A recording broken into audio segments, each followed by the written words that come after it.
IFASeko langilek egiten dituzten salaketak eta alderriak kontutan hartuta jakin nahiko genuke zenbat dira gaur egun IFASen kubritu gabe dauden lanpostuak eta noiz kubrituko diren. Eskerrik asko. Eskerrik asko, Soto Andrea. Ardanza Andrea. Bai, arratsaldeon. Begira, momentu honetan 28 lanpostu kubritu bari dauz. Horietatik 9 irailaren bukaerako egongo dire beteta eta beste 4 urtearen amaierako. Eskerrik asko.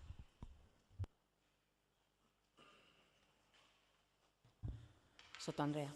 Bai, 28 esan diazu, okerrez banau, 9 irailerako eta 4 noizko barkatu ez dut ondo entzun? Abendunako. Vale. Bueno, guk genituen datuen arabera, oso hurbilekoak dira, are gehiago pentsatzen genuen kubritu gabe lanpostu gutxiago zeudela oraindik. Orduan egoera uste genuena baino larriagoa da oraindik.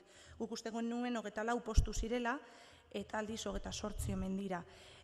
Beraz, ziurtatu daiteke IFASen une honetan dauden 892 plaza horietatik, lanpostu horietatik, 113 edo ebentuala dela edo oraindik kubritzear dagoela.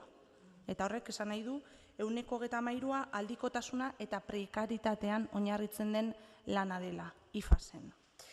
Noiz kubrituko dituzuen esan duzue. Hala ere, berandu goaz aurrekontuetan kontenplatuta zeuden lanpostu hauen kubritzeak eta beharrak zentro askotan oso larriak dira eta badakizue.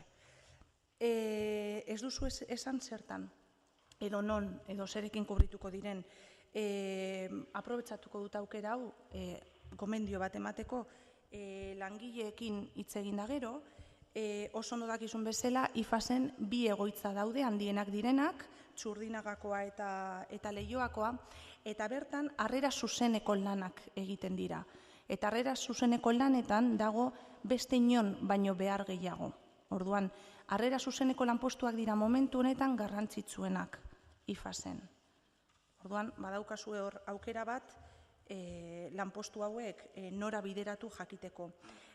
Harrera zuzeneko lanpostu hauek ezin dira baina amortizatu, Ze hori da azken aldian egiten duzuen trampa hori. Eta ezin da egoitza batera edo zentru batera jende gehiago eraman eta pertsonal gehiagorekin hornitu gero ordezkapenak kentzeko.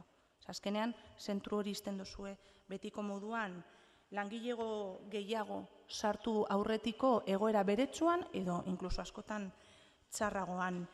Eta gure zalantzak ditugu nola egingo etedan lanpostuen kubritze hori, izan ere, duela gutxitxo, oraintzu, esan zen iguten Elorrion eta Gallartan, portzierto ratiorik altuenak dituzten zentroak izanik, asetuta zeudela behar guztiak, eta hala ere, 6 laguntzaile gehiago jarri dituzue zentro bakoitzean. Orduan, ez dakizelako parametroak erabiltzen ari zareten azken aldian.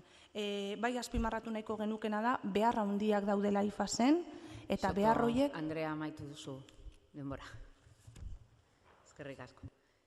Ardanza Andrea.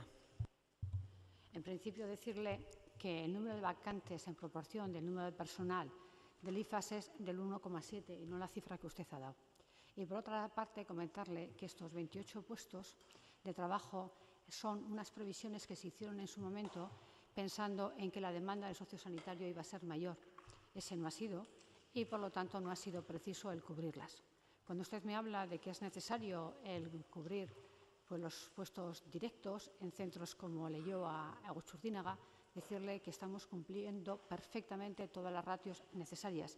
Estos puestos que le he comentado nunca han sido exigidos y, por lo tanto, la razón por la que los mantenemos es porque entendemos que dentro del IFAS necesitamos contar con capacidad necesaria para las nuevas necesidades que pudiéramos tener. Pero en ningún caso estos puestos deben de servir o están pensados en servir para reforzar o optimizar servicios ya existentes, porque esos están plenamente cubiertos con el personal hasta ahora existente. Y como le digo, estas plazas en la RPT se pusieron pensando que la necesidad del sociosanitario iba a ser mayor y no está siendo así. Eskerrik asko.